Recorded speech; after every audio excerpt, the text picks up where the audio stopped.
નમસ્કાર, આપ જોઈ રહ્યા છો જેકેસી ગુજરાતી. વાત કરીએ તો અરવલ્લી જિલ્લામાં પરસોત્તમ રૂપાલા સામે રોષ યથાવત. માલપુરના સાતડા પંચાયતના લોકો કરશે ચૂંટણીનો બહિષ્કાર. સર્વ સમાજની બેઠકમાં લેવાયો નિર્ણય. પરસોત્તમ રૂપાલાએ ક્ષત્રિય સમાજ માટે કરેલી ટિપ્પણીને લઈને કરાયો હતો નિર્ણય. પરસોત્તમ રૂપાલાની ટિકિટ રદ ન કરાય તો ગામમાં ભાજપના પ્રચાર પર પ્રતિબંધ. પરસોત્તમ રૂપાલાએ કરેલી ટિપ્પણીને લઈને ગ્રામજનોમાં રોષ જોવા મળ્યો છે. ગ્રામજનોએ પરસોત્તમ રૂપાલાના વિરોધમાં સૂત્રોચ્ચાર કર્યા હતા. જેકેસી ગુજરાતી સાથે મયુર પોકાર, માલપુર. મારું નામ ડાયબર કોકર, સાતારા મુકામ રામપુરના રહેવાસી, તો માજી ડેલીગેટ તાલુકા પંચાયત માલપુર.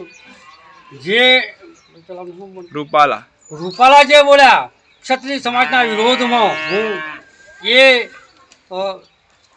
એમના માટે વહીવટ કરતા રાજમાં બેઠેલા એમના માટે વ્યાજબી શબ્દો એમને કર્યા નથી.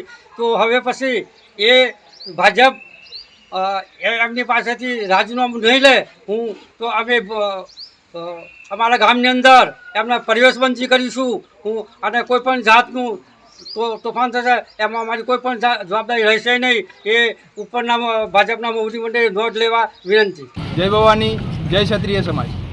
આજ રોજ અમે આ મિટિંગ કરેલી છે.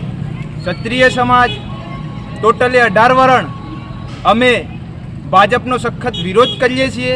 કારણ કે અમે 562 કે 563 રજવાડા પાછા નથી માગ્યા.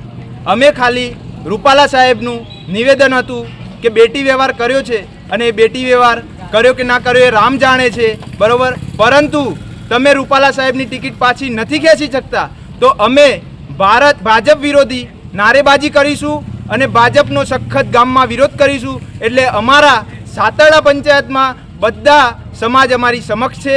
રાજપૂત સમાજ સાથે છે અને અમારા ઠાકોર સમાજ, ક્ષત્રિય સમાજ બધા એક કટિબદ્ધ થઈને આ વખતે મુંહતોડ જવાબ આપવા માટે તૈયાર છીએ. અને ખરેખર શરમ આવી જોઈએ કે 562 રજવાડા આપવા છતાંય જો માણસ એક વખતે કહેવા પર આ ટિકિટ પાછી ના ખેંચી શકતો હોય, 15 લાખ પબ્લિક એક બાજુ અને એક માણસ એક બાજુ, તો મિત્રો ખરેખર શરમને નિંદનીય છે આ વાત. તો મિત્રો જાગો અને આ વાત આગળ સુધી પહોંચાડો.